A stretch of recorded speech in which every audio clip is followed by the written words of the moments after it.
Igreja do Senhor Jesus Cristo, presente aqui no santuário e em todos os lugares, nos assistindo pela internet, paz seja contigo. Deixa eu compartilhar com você a leitura do Salmo 98. Salmo 98, esse salmo lindo, de 9 versículos, que diz assim, Salmo 98, você que está em casa pode abrir a sua Bíblia e acompanhar também.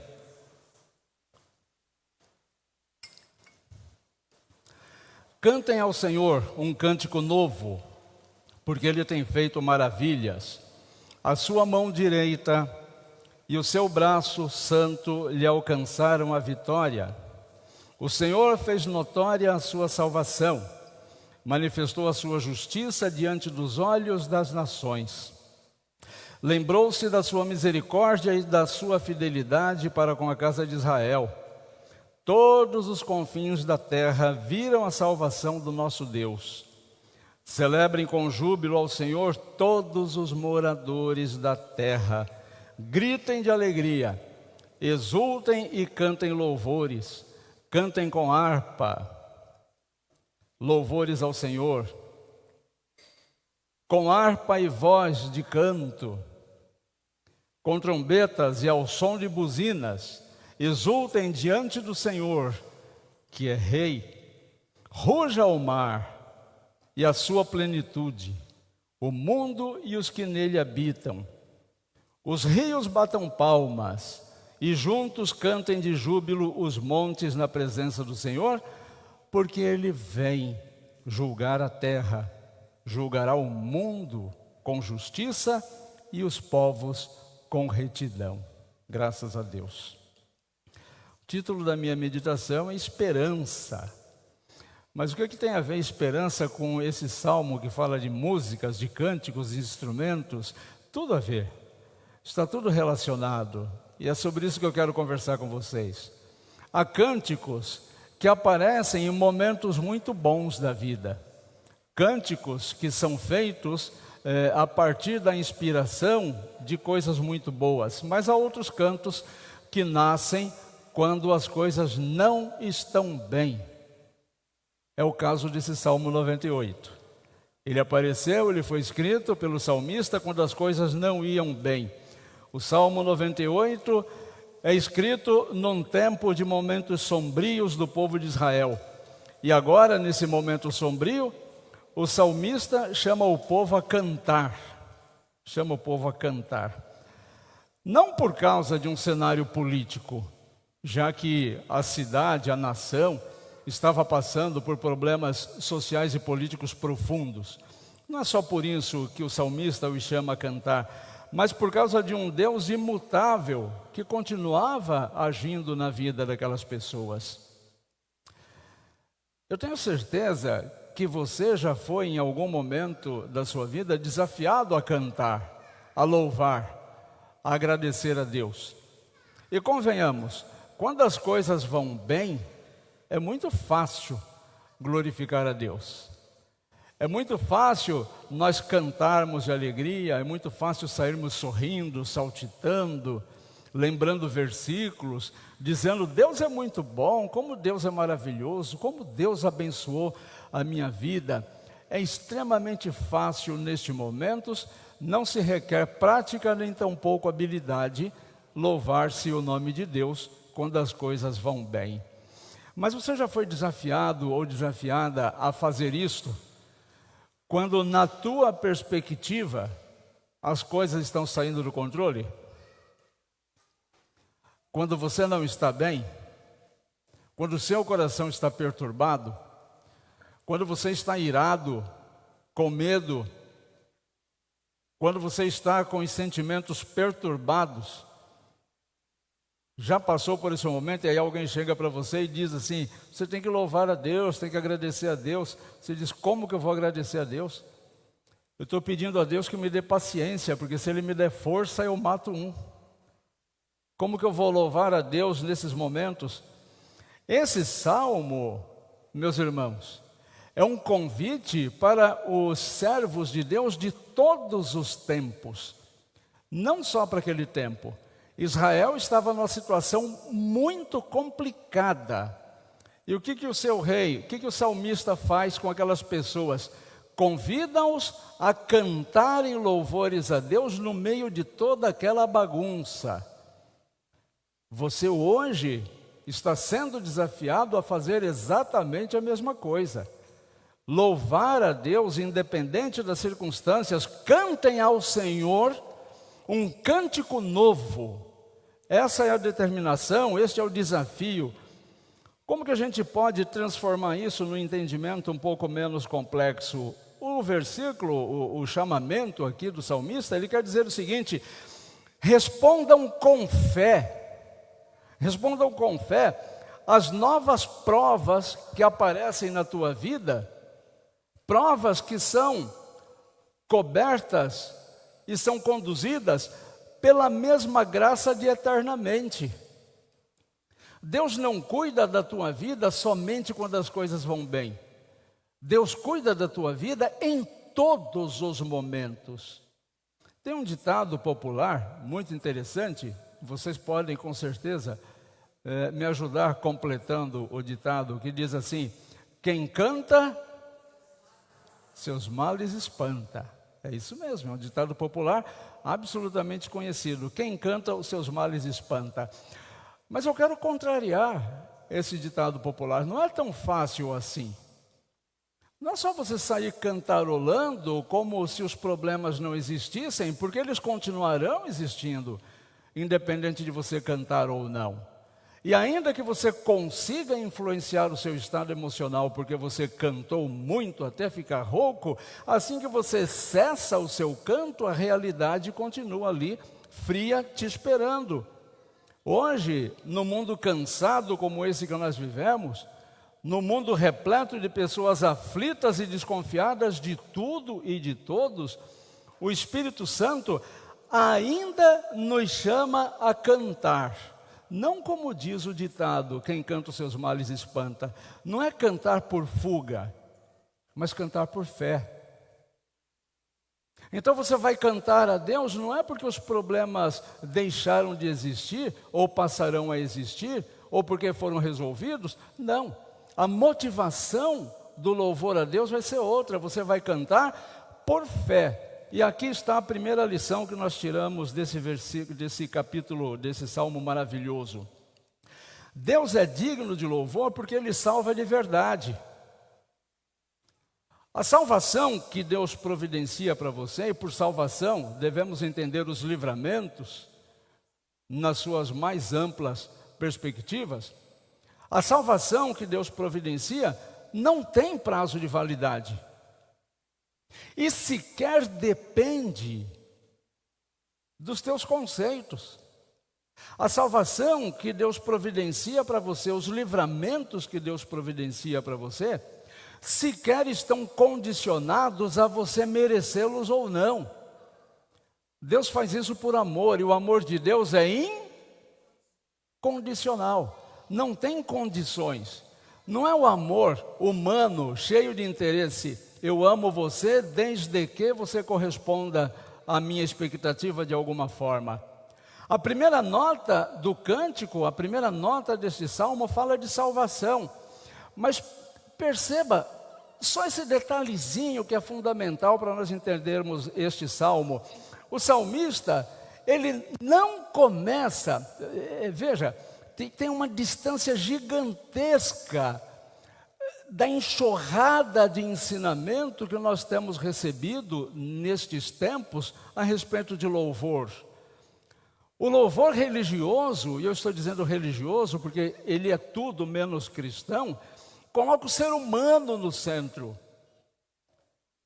São músicas hedonistas, são músicas egocêntricas, onde ritmo, melodia, harmonia é feita para satisfação do ser humano. E assim, consequentemente, inclusive, o ajuste do ambiente cultico é sempre feito na perspectiva de deixar o ser humano confortável. Acaba sendo o ser humano o centro da música, do louvor, e não o próprio Deus. O que o salmista determina aqui é que todas as pessoas devem louvar a Deus, mas louvá-lo como Senhor. Porque Ele fez maravilhas, o Salmo diz. Nós devemos louvar a Deus porque Ele fez maravilhas. Nós devemos louvar a Deus porque Ele venceu. Nós devemos louvar a Deus porque Ele revelou a sua justiça e nos mostrou a sua salvação. Conseguem perceber então aqui que não é o povo que se exaltou, não é o povo que foi exaltado pelo salmista. Quem está sendo exaltado aqui é Deus que venceu. É isso que o salmista diz: louvem a Deus todos os povos, porque Ele fez e fez. Não é louva o ser humano, não é acaricia as emoções do ser humano, não é tenta deixar o ser humano mais alegre. Não, isso é show. Isso é show. O lugar onde você vai para cantar e ficar mais alegre é show.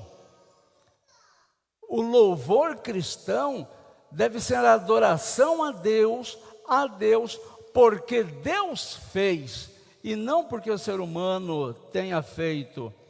Porque Ele mostrou a sua justiça e mostrou a sua salvação. É Deus quem venceu. É o mesmo braço forte que libertou Israel que foi estendido na cruz.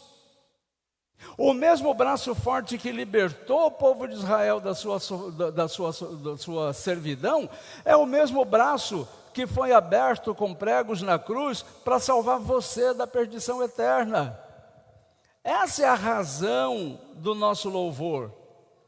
Então, em tempos de ansiedade, e parece que a ansiedade é o mal do nosso século, em tempos de medo, quando as pessoas buscam salvação em performance, quando as pessoas buscam âncora no dinheiro, quando as pessoas buscam valorização da sua vida na aprovação dos outros, o que os outros vão pensar, o que os outros vão achar, eu quero um elogio, aquela pessoa não reconheceu o que eu faço. Nesse tipo de mundo, a palavra de Deus nos lembra, a salvação vem do Senhor. A salvação não vem do outro, a salvação não vem do artista, a salvação não vem do pastor, a salvação não vem do nosso eficientíssimo grupo de louvor, não. A salvação vem do Senhor. A confiança da salvação está no nosso Deus, não em méritos humanos, mas na graça soberana de Deus. Na graça que nos salva, independente de nós, apesar de nós. Talvez nesses momentos que você esteja vivendo, você não esteja vendo maravilhas na sua vida. E é bem provável que você esteja se esforçando muito, buscando por maravilhas na tua vida, buscando por sinais extraordinários na tua vida. É bem possível. Mas eu digo a você, esse sinal maravilhoso já aconteceu e você não está parando para pensar nisso. O maior sinal de todos, o sinal extraordinariamente maravilhoso que você precisa, aconteceu no evento da cruz. Foi ali onde Jesus venceu o seu pecado, onde Jesus venceu a tua condenação, para que você não fosse condenado eternamente. E quem lembra dessa cruz, quem lembra do sacrifício de Jesus ali na cruz, quem consegue compreender a profundidade desse sacrifício, essa pessoa canta sempre louvores a Deus, mesmo que cante chorando, mas canta louvores a Deus, ainda que chorando, ainda que triste, ainda que com raiva. Vai fazer igual um outro salmo, quando o salmista prega para ele mesmo: calma minha alma, se aquieta, eu ainda louvarei a Deus por causa disso que está acontecendo. Então, quando você passa por uma dificuldade, você não deve dar ouvidos para o teu coração cheio de pecado, que diz para você: ah não, agora não é hora de cantar, agora eu não tenho força nem para fazer oração, eu não tenho motivação para estar em contato com Deus. É neste momento que você precisa vencer as trevas do teu pecado e sim agradecer a Deus, porque a solução, a resolução dos teus problemas já foi encaminhada por Deus. E aquele Deus que na boca do salmista disse para aquelas pessoas: louvem a Deus toda a terra, ecoa até hoje e fala diretamente para o teu coração em particular: louve a Deus. Uma segunda percepção desse salmo é que Deus é digno de louvor porque Ele reina soberanamente. E quando nós falamos que Deus reina soberanamente, eu quero afirmar que Deus não reina democraticamente. Deus não é democrático, Deus é soberano, é do jeito dele e ponto. Entretanto, o jeito dele é sempre o melhor, porque tudo que ele faz para você, ele faz da melhor forma. Por isso o texto diz: procurai saber qual é a perfeita, santa, boa, agradável vontade de Deus. Porque tudo que Deus faz é por teu maior bem, inclusive permitir entregar o filho dele para ser assassinado, ser morto, para que você não passasse por aquele sofrimento. O Deus de Israel é o rei de todas as nações, de todo o mundo e do teu coração, da tua casa. Tem aquele filme extraordinário que quem não assistiu deve assistir, chama Quarto de Guerra. É isso, né, o nome do filme, Quarto de Guerra? E aí tem uma cena ali que é formidável, em que a mulher chega lá e ela diz assim: eu não formei família para o diabo, eu não criei família para o diabo, ele não tem vez na minha família, a minha família pertence a Deus. Então note que esse Deus, que era o Deus de Israel, que merecia ser louvado mesmo no momento de dificuldade de Israel, é o Deus que merece ser louvado pelo teu coração, pela tua vida, quando você estiver passando também por incertezas, mas é o Deus da tua família, que deve ser adorado como família, pela tua família, porque Ele também é o Senhor da tua família. E o texto, de forma muito interessante, fala de instrumentos, não fala? Fala de trombeta, fala de harpas. Mas percebam, o que o texto está falando aqui não é de som, é de motivo. Por isso o salmista usou vários instrumentos aqui. Louva a Deus com este, ou com este, ou com este, ou com este. Porque não é o som que você produz, é o motivo pelo qual você produz o som. Qual é a intenção que está por trás da tua música? Qual é a intenção que está por trás do teu louvor? Quem é que você está louvando? O que sai da tua boca, o que é soprado pelos teus pulmões, glorifica o nome de quem? É isso que o salmista quer dizer. Aclamem ao Senhor, porque o Senhor é rei. É isso que está dizendo o Salmo. O trono de Deus não está e nunca esteve vazio, e isso muda absolutamente tudo. Se o trono de Deus jamais esteve vazio, como jamais estará vazio, com que atrevimento eu estou achando que eu tiro Deus do trono para colocar outro ser qualquer no trono, no lugar de Deus, para que eu possa adorar, venerar, servir, idolatrar. O cristão, ele não pode ignorar o caos. Então não é cantar para espantar os males, não.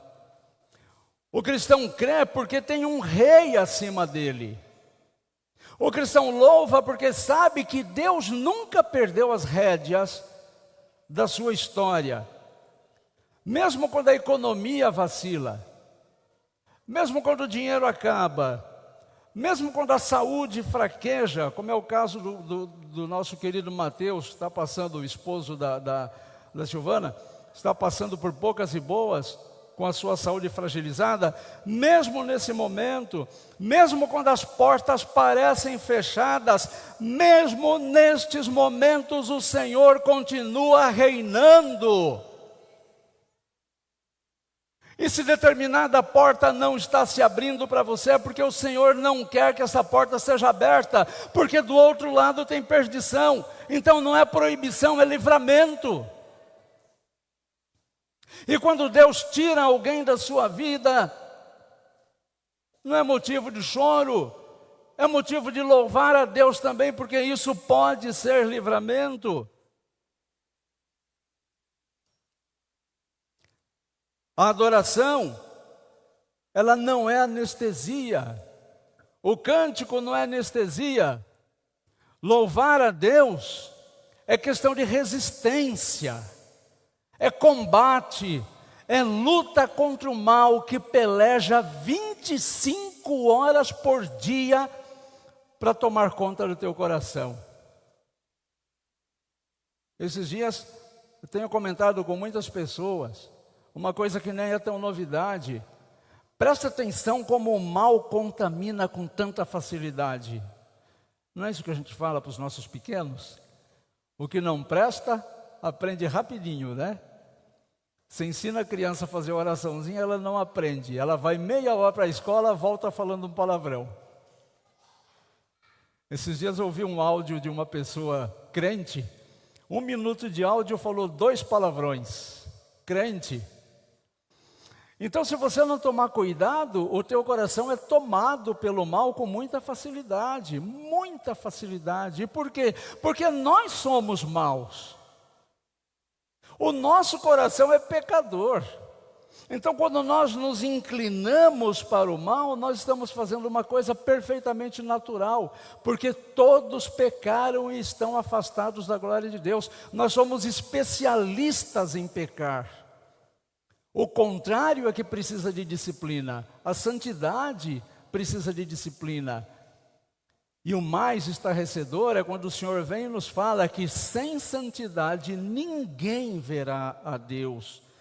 Então o cristão, ele não usa o cântico como anestesia, é resistência, porque cada vez que a igreja canta, cada vez que o cristão canta, cada vez que a família louva, ela está declarando: o nosso rei vive, o nosso rei reina acima da doença, acima da dificuldade financeira, acima das crises de relacionamento, acima das trovoadas que estão sacudindo o meu lar, acima de tudo isso, o meu Deus vive e o meu Deus reina. É assim que o salmista quer que nós vivamos. Terceiro e último lugar, Deus é digno de louvor, porque Ele vai vir julgar com justiça. Essa é a parte que muita gente não gosta de ler. Deus vai vir julgar? Ops! Aí é meio complicado, né? A gente já fica meio preocupado. Não tem que se preocupar. Preocupação zero. Porque o salmista termina o seu cântico aqui apontando para o futuro. Ele vem julgar a terra. Para quem está com pecado, isso é realmente ameaça. Para quem leva uma vida em pecado, afastada de Deus, afastada da vontade de Deus, sim, isso é uma retumbante ameaça. Aliás, não é nem ameaça, é afirmação. Deus vai voltar para julgar. Mas para o crente que está tentando acertar, para o crente que está se esforçando para entregar o seu melhor para Deus, isso é consolo. Então não tem que se preocupar com essa afirmação que o Senhor voltará para julgar. Se você é um filho do Deus Altíssimo, se você é uma filha do Deus Altíssimo, isso é consolo para a tua vida. Não é o fim da alegria, é o começo da restauração. Não é o início do medo, é a efetivação da alegria no coração. Jesus é o justo juiz, mas é o juiz que se fez salvador. Não é o juiz que veio para condenar. Por isso que sim, nós aguardamos o retorno de Jesus com esperança e não com medo. Eu me entristeço quando pessoas dizem assim: eu tenho medo de ler o Apocalipse. E eu digo assim: eu exulto quando eu leio o Apocalipse. É o ápice da história que Deus está escrevendo neste mundo. Não tem nenhuma vírgula ali que deve causar medo ou espanto para os filhos de Deus. O mundo pode parecer bagunçado, como de fato está bagunçado. Não há nenhum especialista mais que eu consiga dizer que o mundo hoje, a nossa sociedade hoje, é uma coisa em ordem. Mas o fim da história está escrito já. E o fim da história está escrito assim: o nosso rei virá. O nosso rei virá e colocará tudo em ordem. Então, enquanto nós esperamos, queridos e queridas, enquanto nós esperamos, vamos louvar a Deus. Vamos glorificar o nome de Deus. Vamos buscar viver com mais santidade. E nós precisamos lembrar o nosso coração disso 25 horas por dia. Nós precisamos pregar para nós mesmos que nós precisamos de santidade. Porque cada minuto que a gente para de pregar isso para a gente mesmo, o inimigo vem com as garras dele e joga um punhado de lixo, de podridão dentro do nosso coraçãozinho. Então vamos servir com alegria, com santidade, com esperança, não com medo, porque o Senhor está no controle de todas as coisas. Vamos servir a Deus com alegria, vamos cantar a Deus com fé, vamos louvar a Deus com a nossa vida, até porque louvar a Deus não é só música. Louvar a Deus é um estilo de vida. Você louva a Deus com aquilo que sai da sua boca, não cantado, mas falado também. Você acha normal o crente falar palavrão? Quem que acha normal? Ninguém levantou a mão? Olha que coisa boa, louvado seja Deus. Não é bonito, né? Já não é elegante para ninguém. Para o crente, então, é horrível, pior ainda. Então, nós temos que assumir a nossa identidade. Precisamos assumir a nossa identidade. Eu tenho falado alguns domingos que aves da mesma plumagem voam juntas. Aves da mesma plumagem voam juntas. Você nunca vai ver o urubu voando do lado de pardal no céu. Então, quem canta o Evangelho hoje, quem serve com alegria, está ensaiando para a eternidade. Já parou para pensar nisso? Que quando você investe na tua vida espiritual, você está ensaiando para a eternidade? Porque é na eternidade onde nós vamos ficar para sempre. Ou na eternidade boa, ou na eternidade ruim. Depende do ensaio que a gente faz aqui, né? Concluo relembrando que o Salmo começa com um cântico e termina com uma esperança. E assim também deve ser a nossa vida constantemente. Deve começar com a graça de Deus, com a lembrança de que Deus está no controle das nossas vidas e deve terminar com a alegria da glória que Deus coloca em nossos corações. Quando o salmista diz para a gente, cantem um cântico novo, ele está nos convidando a redescobrir o motivo da nossa alegria e não compor uma música nova. Cada vez que você canta para Deus, canta por um motivo novo. Você já fez o exercício de lembrar, de pautar, de escrever o que Deus já fez de bom por você? Não responda, mas eu vou perguntar, tá bom? Esta semana que terminou ontem, você anotou num papelzinho, assim sentou lá na sua mesa, ou no banquinho lá no quintal, pegou um papel, anotou, deixa eu anotar aqui as coisas boas que Deus fez pela minha vida essa semana. Você fez isso? Não responda. Mas se porventura a tua resposta for negativa, você não fez isso, que tal começar a fazer?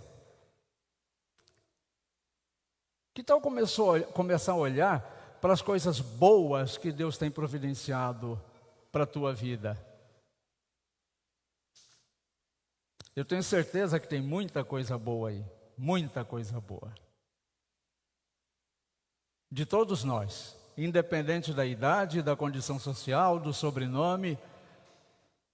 E não precisa nem ser na semana, se você olhar para o teu dia hoje, você vai conseguir enxergar a bondade e a misericórdia de Deus na tua vida. Mas você vai se lembrar que agora há pouco eu disse que o nosso coração é peludo, que o nosso coração é banhado de maldade. Então o que é muito normal no nosso coração? Pecar. Logo, não é comum que nós nos lembremos das coisas boas que Deus faz. É muito comum que nós foquemos no que está ruim, que nós reclamemos o tempo todo, que nós fiquemos a lamentar o tempo todo, a apontar para as coisas à nossa volta que não estão boas. Isso é comum, isso é normal, isso é natural, mas nós fomos chamados para sermos sobrenaturais, acima do natural. Portanto, vá na contramão. Para de reclamar, é feio reclamar. É feio ficar lamentando. A pessoa vai atravessando a rua, olha lá aquela pessoa. O irmão fez tal coisa, olha lá o irmão fez tal coisa. Para, isso é muito feio. Olha na mesma pessoinha atravessando a rua e acha uma coisa boa para falar. Olha para o irmãozinho, em vez de olhar para o irmãozinho aquela coisa inadequada que ele fez, olha o que ele está fazendo de bom. Precisa de disciplina. Mas vou contar uma coisa só para vocês. É possível. Dá para fazer. Dá para viver assim. Apontando as coisas boas e reconhecendo o que Deus tem feito. Esse é o Deus que salva, esse é o Rei que reina, esse é o juiz que vem. Então, se o teu coração estiver cansado, o que você vai fazer? Cantar. Se o seu futuro estiver aparentemente bagunçado segundo a tua perspectiva, o que você vai fazer? Cantar. Se você ainda não viu o milagre, a maravilha que você pediu a Deus, o que você vai fazer? Cantar. Se aquela insegurança do seu coração ainda não passou, não te abandonou, o que você vai fazer? Cantar. Se aquele pecado que está no seu coração, você ainda não conseguiu se livrar dele, porque parece ser mais forte que você, e isso o diabo usa para te acusar e te encher de culpa, você vai fazer o quê? Cantar. E aí você vai ler o Salmo 98, versículo 1, que é o salmo escrito para quem confia em Deus sempre, e essa pessoa que confia em Deus sempre vai ter um cântico novo nos lábios, uma esperança no coração. Você vai ler o Salmo 98, versículo 1, que diz: cante ao Senhor um cântico novo, porque Ele tem feito maravilhas. Não é escrever uma música nova, é procurar um motivo novo para você louvar a Deus. Amém? Combinado? Amém.